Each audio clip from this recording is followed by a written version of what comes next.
Welcome to the Healing Grove podcast. I'm Dr. Kristin, an integrative holistic family physician, author of Life After Lyme, and host in this virtual space of learning, healing, and growing. I believe humans are like trees, and our physical limb is only one of many.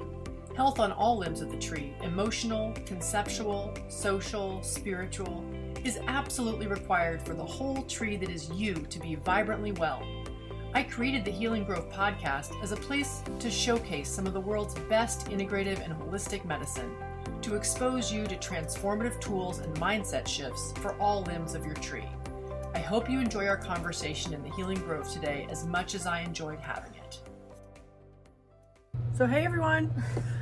So this is me, not on a Zoom call, interviewing my interviewing guest today. I just called you my interviewing guest.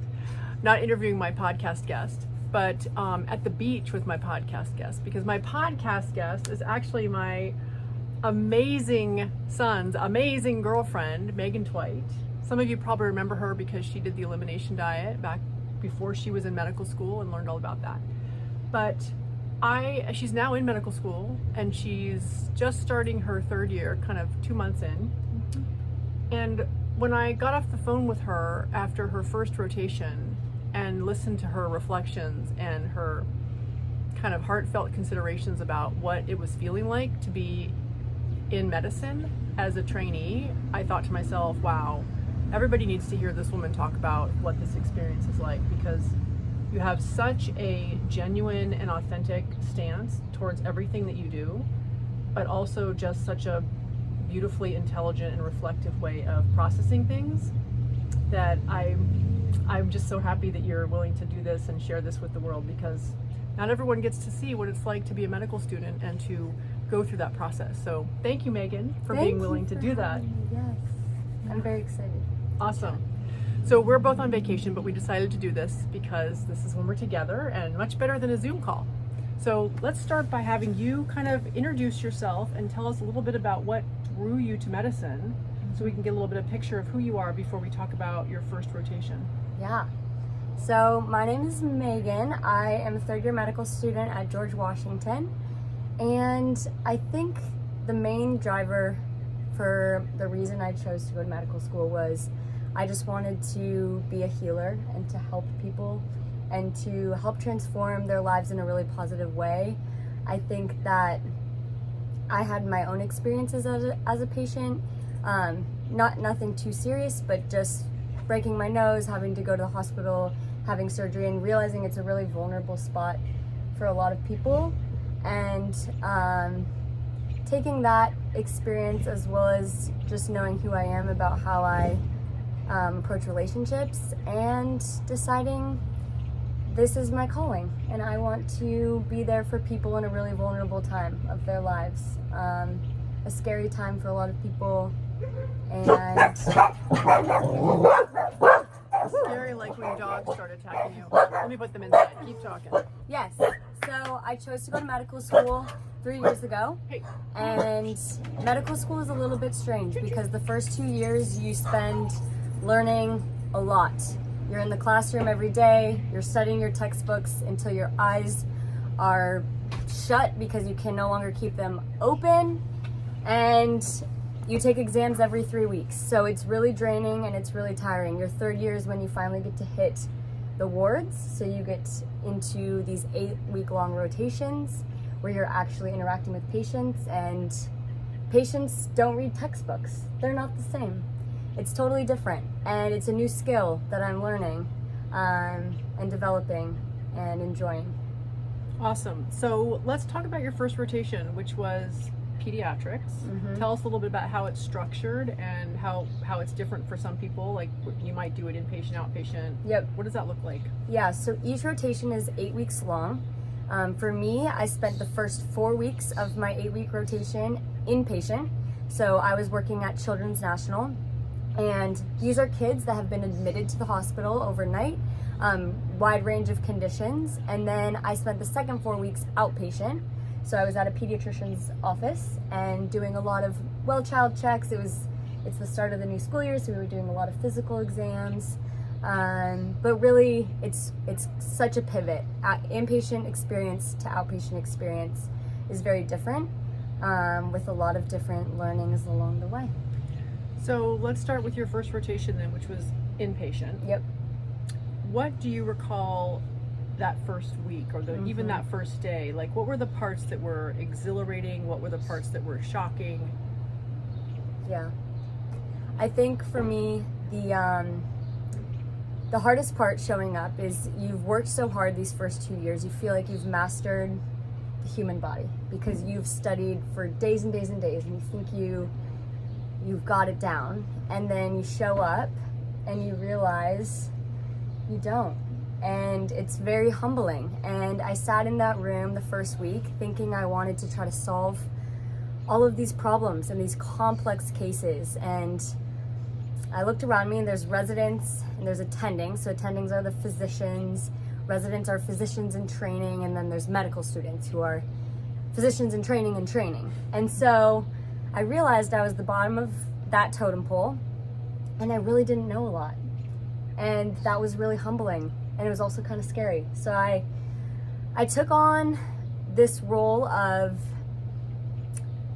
trying to just be the person that my patient needed for me, because a lot of these kids are admitted into the hospital and they are terrified. They don't know what's going on. They're either really sick, they're really hurt, they don't have the support that they need, or they're just really vulnerable. And I saw that in a lot of these kids, and with the constraints of medicine and for various factors, they really didn't get a lot of the tender love and care that I think that they needed. So rather than being the person that tried to make all these diagnoses and, expand or try to think outside the box, I really realized what I needed to do was be a support system for these kids. So I would spend 2 to 3 hours getting to know each of my patients, and I wasn't following very many. They don't give us a ton in our first weeks, but I got to know them really well, and I feel like I got to make them feel safe. And in this moment of my medical career, I think that's my role right now. I'm really glad we're talking about role, and as a medical student, I think it's one of those hard lessons that you kind of have to learn early on. Do you feel like the other medical students on your team kind of came to that realization when you did, or are some of them still struggling with trying to be the doctor, even though it's not really their role yet to be the doctor? It's really challenging because we're all being evaluated constantly, and grades are a huge thing. And so you're trying to perform in a way. And so I think that can really shade your experience and how you act, because you're trying to put on for these attendings who are evaluating you, and they're grading you at the end of the day. That goes on your transcript, which then gets you into residency. And I think it does change how you act. And so I would say it is different. Everyone, I think, approaches it very differently. And I think between students, it's not really the same across the board. So let's talk a little bit about what that choice means for you in terms of your evaluations. Have you received evaluations yet? Mm-hmm. Yeah? Yeah. And do you feel like your attendings, who are the physicians in charge of evaluating you, although sometimes they'll ask nurses now, did they ask any nurses too? They ask the residents. Residents and the interns, but we haven't been evaluated by nurses, but we should. Yeah, you should be. So I'm wondering if the choice that you made to really focus on being present for your patients as opposed to being the one off doing a ton of research, and I'm not saying you weren't doing that as well, but I know what that's like, that kind of balance of how do you fit it all in, and choosing to sit with your patients is an active choice that sometimes comes at a cost in terms of evaluation. Did you find that? Actually, what I found is that when you see a patient, you present the patient to the attending, you tell them how they're doing, and I knew so much about the patient that a lot of the times I think the attending was like, whoa, how did you know so much? And my feedback really was, Meghan knew her patients really well. And maybe that was at the cost of not being able to cite this article when I was presenting about some diagnosis that I was thinking this kid might have. But I think it served my patients better. Yeah. I remember that same choice and making that early on in my clinical year, my 3rd year, and the feedback I got was, you ask too many questions and you spend too much time with your patients. Yeah. To which I said, okay, well that may have been a ding, but I'll take it. Yeah, that's a win. I'll take it. I think I made a good choice. Yeah.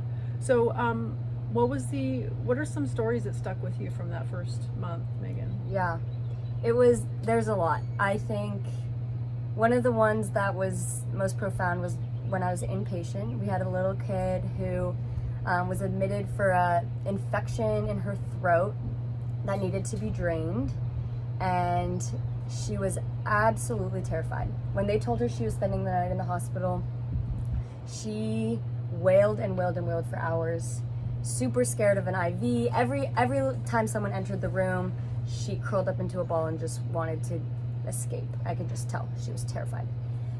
And it was always just like, we have to do this, like, insert needle here, do this, and then we'd leave. And I was just like, oh my God, how traumatic that must be for this 8-year-old girl. So after rounds, I was like, I'm just gonna go see how she's doing. And they're like, okay, yeah, sure. So I went in there. Of course, I walked in and she was like, because it was just another doctor figure walking in the room. And I told her, I'm not doing anything. I'm just here to get to know you. And I spent 2 hours in there, and she was laughing, and we were playing with her toys. She was much more open facing. You can tell she was much more relaxed. Her vitals weren't through the roof. She was finally taking a deep breath. And I felt like that was my role, and it was as minor as it may seem outwardly, it was so important for her. So then fast forward a couple days later, she had antibiotics by IV, but in order to go home, she needed to take the antibiotics by mouth. And she was terrified of taking a pill. Terrified. Could not do it. They tried all things. Every nurse had gone through. And by this time, I had really gotten to know her. Every day I was in there, we had a handshake. She knew me by name. She would smile when I came in. And then the nurses were messaging us saying, she won't do it. This is never going to work. She's refusing. She won't even open her mouth. And I was like, to the attending, I was like, can I just try to see if maybe she would do it? And he was like, sure. Again, like, you want to go, that's the nurse's job. You want to go do that? And I was like, yeah.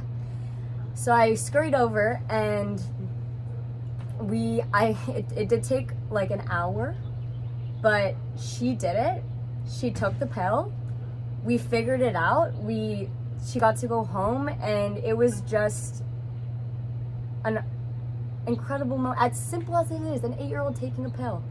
As simple as it was so inspiring, fulfilling, and meaningful to help this girl through her care in a way that I think felt meaningful to her. So beautiful. That's one. Well, on behalf of that little girl who's not here to thank you for doing that, for spending that time with her. Yeah. It's so powerful, and it's such a good reminder that, even though hospitals seem like these really kind of high-tech environments, like there's an element of high touch and connection and love that can go even further sometimes. Yeah. Very cool. Yeah. So, can we talk about the crying? Yeah. I'm a big crier. Big crier. Let's talk about, and I cried my way through inpatient pediatrics because it's just it was really hard to see all these innocent little babies and children suffering and not understanding, and just so painful to kind of be an empathic and sensitive person who's not afraid to cry in public. Yeah. In the presence of all the stimulus that you need to cry in public on a daily basis. So yep. I'm curious to know what that experience was like for you, because I know you're also a very sensitive and empathic person, and what the what, if any, was the impact of that on the team, on the system? Any blowback from that? Yeah. I mean, every room that I walked out of, I wanted to cry. Because it's not fair. These kids are dealt really, really tough, difficult hands, and they're forced to fight, and there's only so much the medical system can do. So every time I'd be like, oh my gosh, that's not fair. And I'd look around and everyone was like, okay, on to the next patient. And I'd be like, woo, okay, I guess we'll just like pack that one for later and get back to it. And then the next kid, it would be the same thing. So I remember, I think it was like a weekend, and I was like, Kristin, are they just numb? Like, am I doing something wrong? Do I need to not do this? Like, am I not built for medicine? Because I'm carrying a lot of this weight with me home and at bed and all the time. And so, or are they just like really good at hiding it? What's going on that I'm missing? And I think there's a variety of things I'm learning. I think talking about what's been difficult is really important, but we don't always create the space to do that, which is for someone like me that needs to feel and needs to release and not let things continue to build and build, is challenging, because there's not really space to release and discuss the challenges of what we're seeing. So to be clear, I'm of the opinion that you're not unique in needing to feel and release. I think we all need to feel, we need to release, we need to move on, and if we don't feel and release, we don't move on. At some level, we're holding stuff deep down, and that's creating a huge energy drain, and a lot of burden to carry around. So I really acknowledge you for understanding that at your young age, that it is important to kind of move through this and figure out how to release that stuff. So how did you manage it? Like, what did you end up doing? What was your choice around that? I journaled every night. I think that was a really good way for me to remember the patients that have made a lasting mark on me, but also release them onto a paper that I could fold up and keep in a box. I think that the ones that hit me hardest, I didn't want to just process and move on. I think that actually is really important to hold close. And so I would write it down. And I would keep it in my little notebook. And for me, it just allowed me to release it, but keep it at the same time. I also have some really dear friends in med school that I can talk about things with, but oh my gosh, no, I didn't bring it up during our like rounds with the attendings and residents, because I would look so soft.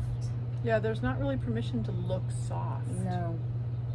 We're superheroes, perceived superheroes, and it's so false, because we're just humans, like patients are. Yeah. So, did you see any signs of other people doing any of this work outside of rounds and outside of the hospital? Could you tell that others had a process or had feelings, but they just weren't processing them in the group there? Yes, I could tell. I could tell when things struck someone powerfully, but then they had to reset immediately, because you never are able to reset fully. And I think it's just, I can perceive that. I can see when something that's just hit you hard and you're not able to bounce back as your full self. But no, I didn't see us communicate it. I didn't see us release it to each other. In the hospital, in the walls of the hospital, no. Yeah. I feel like that's one of our missed opportunities in medical education, is to create safe spaces for teams who are witnessing, in many cases, the same events that are very triggering or very traumatizing or very just incredibly sad, right? Giving them space to at least just name that that thing really sucked. Mm-hmm. That was really hard for me to watch. Yeah. Because even just that little bit of acknowledgement can go a long way. I mean, because then you're not compounding your trauma by the fear of, oh my gosh, am I the only one? Am I the freak who's saddened by this, or who's really freaked out by this? Mm-hmm. So yeah, it's, you know, I haven't been a medical student in 30 years, but doesn't sound like much has changed in that regard. It would be really helpful, I think, if the attendings voiced their emotional experiences, because I think because they are so, I don't know, emotionless sometimes, or just like got it all together, you don't feel like you have that ability to have this much. Well, and you're supposed to be modeling yourselves after the resident, and the senior resident, the chief resident, and above all, the attending is kind of who everyone's kind of on track to trying to become, right? Right. So if your role models are not demonstrating how to kind of find balance and find relief from terrible things that happen in the hospital, which is like every 20 minutes, every room, right? There's a terrible story. Yeah. It doesn't give anyone permission to do that. Yeah. Yowie, you're taking me back. So tell me about the second month of peds. Yes, so then I moved outpatient, and I was at a clinic, like your classic pediatrician, and we were seeing kids from 6 days to 18 years, doing their well child checks. They had some minor concerns, things like runny nose, fevers, ear infections. It was different. It was totally different than inpatient. You had more time with your patients. You got to learn about them more holistically, which I enjoyed. Yeah. I think that my main takeaway from my outpatient experience is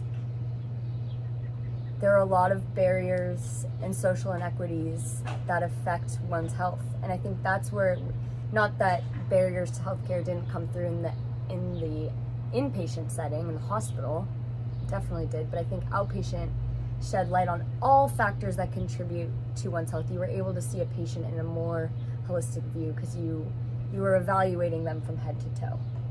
Yeah. How much time did you get with each patient? I would get around 20 minutes to 30 minutes to do my evaluation. And then you would go out and, similar to the inpatient world, you would present that. Mm-hmm. Did you have residents in your outpatient clinic? We did, but we would always work one-on-one with the attending. Residents actually would see their patients on their own. Yeah. So we would present to the attending. So what are some of the things that happened in that setting that were either exhilarating or disappointing or shocking or wonderful?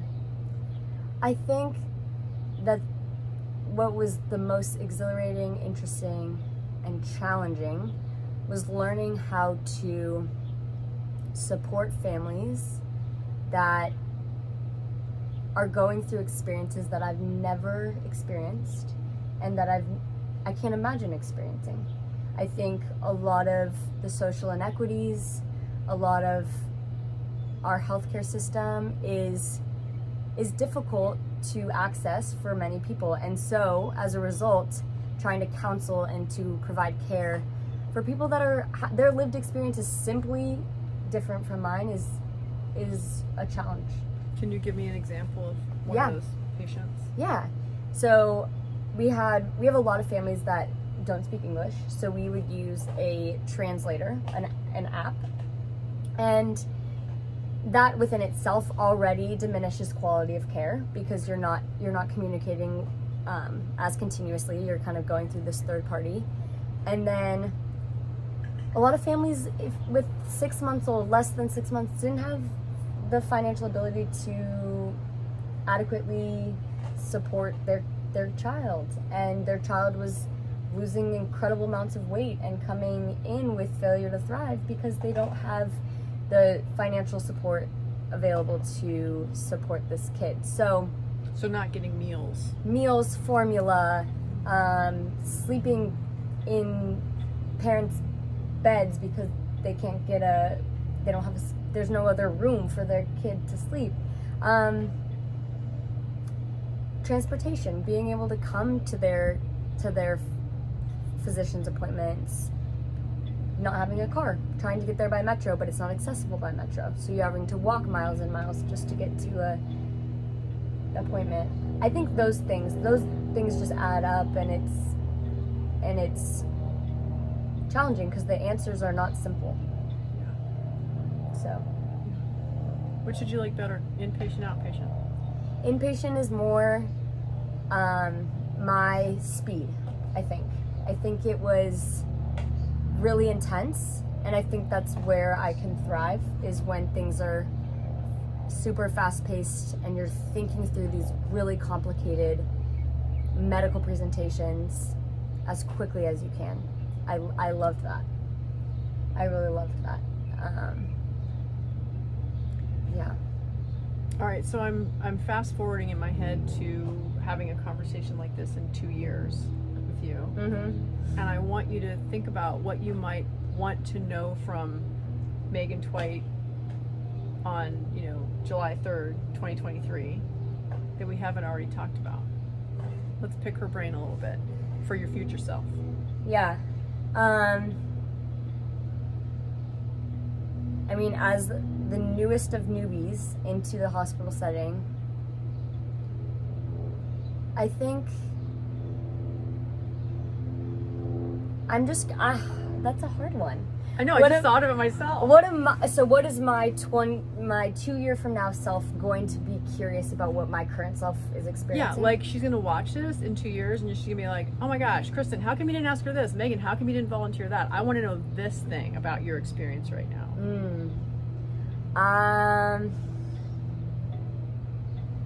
Culture matters so much, and it takes a lot of energy to be mean, and it builds a lot of internal energy being nice. Just not effortless niceness, like saying thank you. And I think in the hospital, where there's a lot of stress and there's a lot of moving parts and your mind is going a million miles per hour in so many different ways, a lot of times it's easy to be short, and it can be perceived as being mean, and it creates a culture where people are not thriving. And when people are not thriving, they don't perform as well. They don't feel as motivated. They don't feel as excited. And I've just noticed, been in these little different pods, because you bounce around different teams, and the ones where you just see a shed of positivity and camaraderie and from excitement your from the residents, and fellow med students. Mm-hmm. Everyone is performing better. You're thinking more critically. You're identifying problems that if you were upset or irritated, you probably would have missed. And so I think creating a culture that invites everyone's opinion and uplifts everyone is really critical, and a lot of times missed.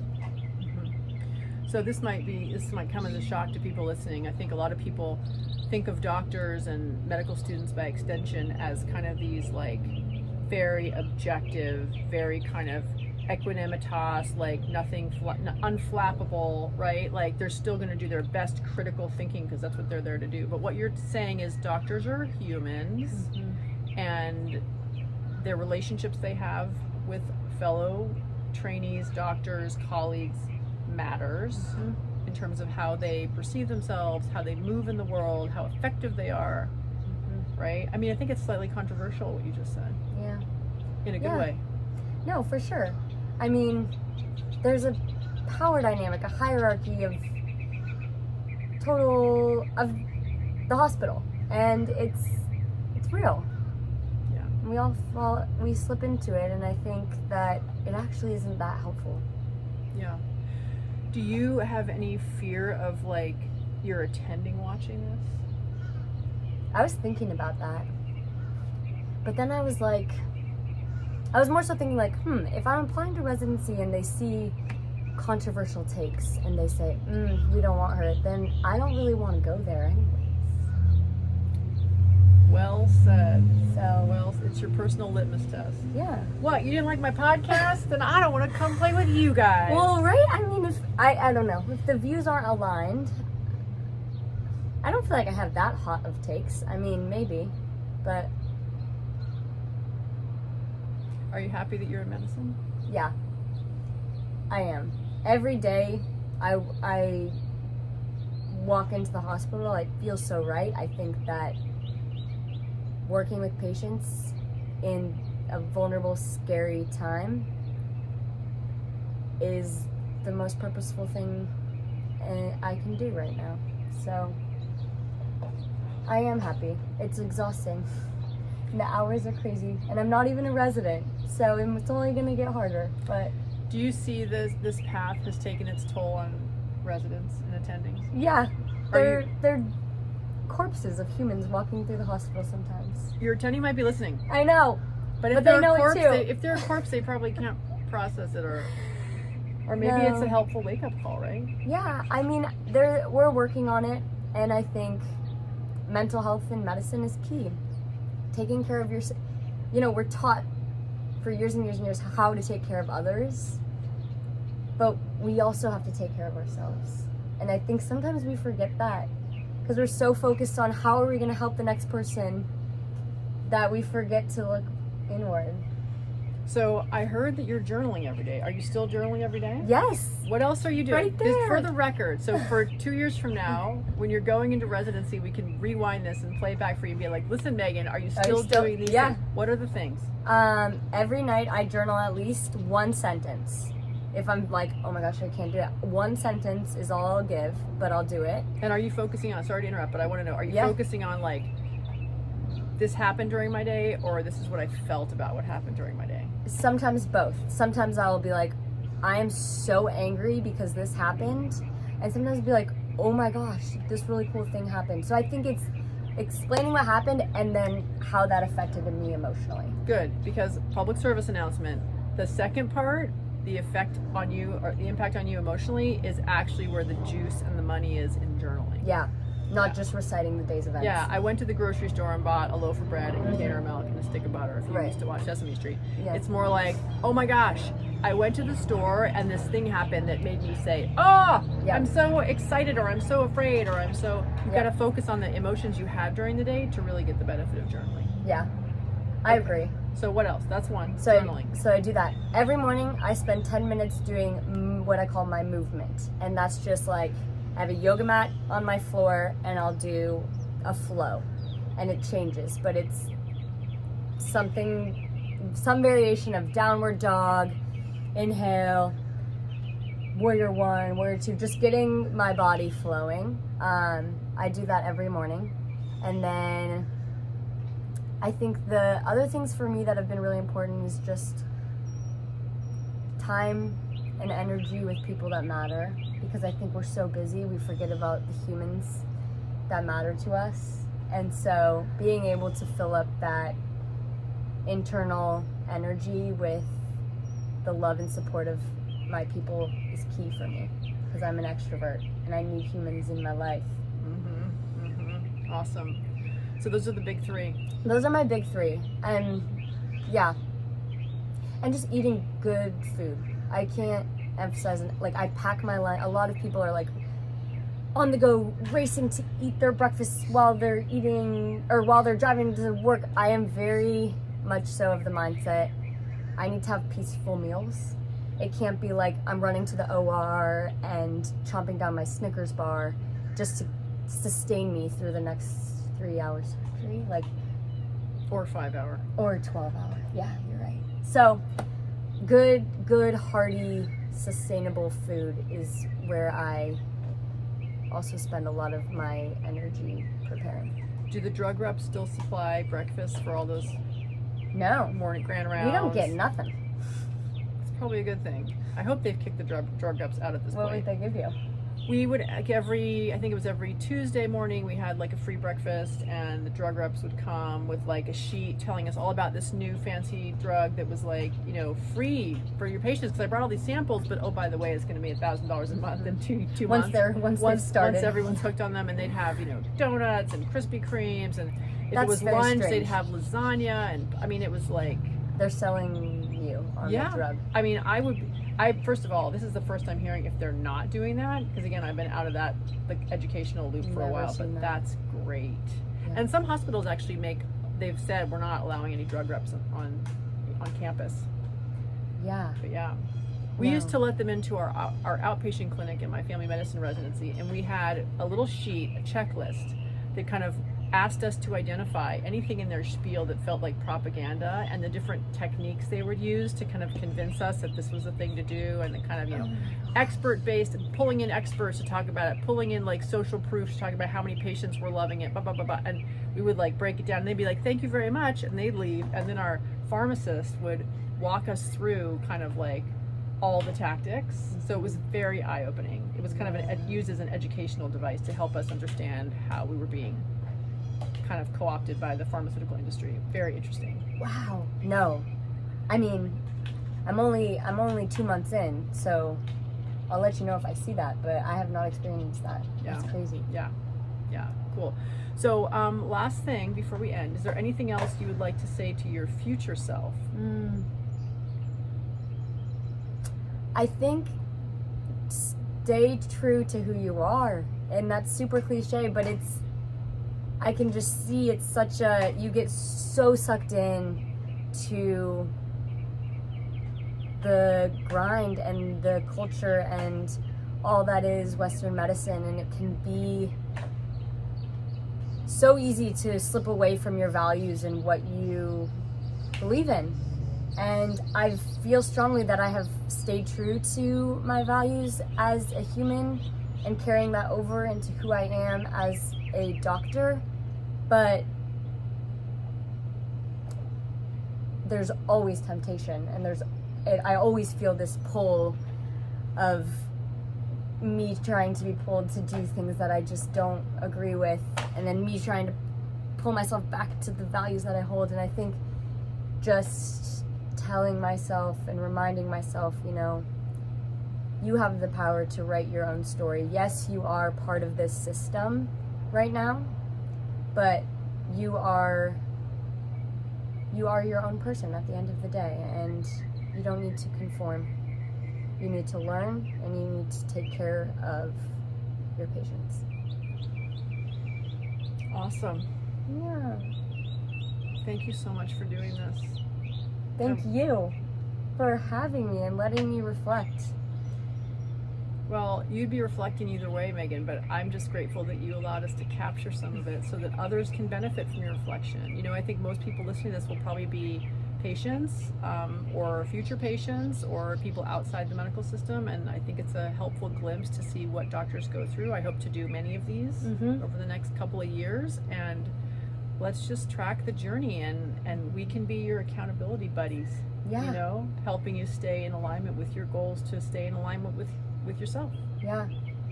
One thing I will say that I'm hopeful for is I feel like this generation coming through med school right now is excited to know patients as their whole form, not just as the symptom of their presentation. I think I'm hopeful about my class and my peers, and I think people are starting to think more critically about who is in front of them, not what is in front of them, and I think that's exciting. Me too. Yeah. Well, we'll end it there. Great. Thanks. Thank you. I hope you enjoyed this episode of the Healing Grove podcast. If you liked it, please be sure to like and subscribe. And if you want to deepen your experience further, consider grabbing a copy of the Healing Grove Playbook. With journal prompts for this podcast and 41 others, it's the perfect place to record your learnings, keep track of the tools you explore, and reflect on your own experience. Finally, it's important to mention that even though I am a doctor, nothing you hear on this podcast, whether from myself or my guests, constitutes medical advice. Any intervention you try should always be discussed with and supervised by a trusted member of your own healing team. Thanks for listening, and see you next time in the Healing Grove.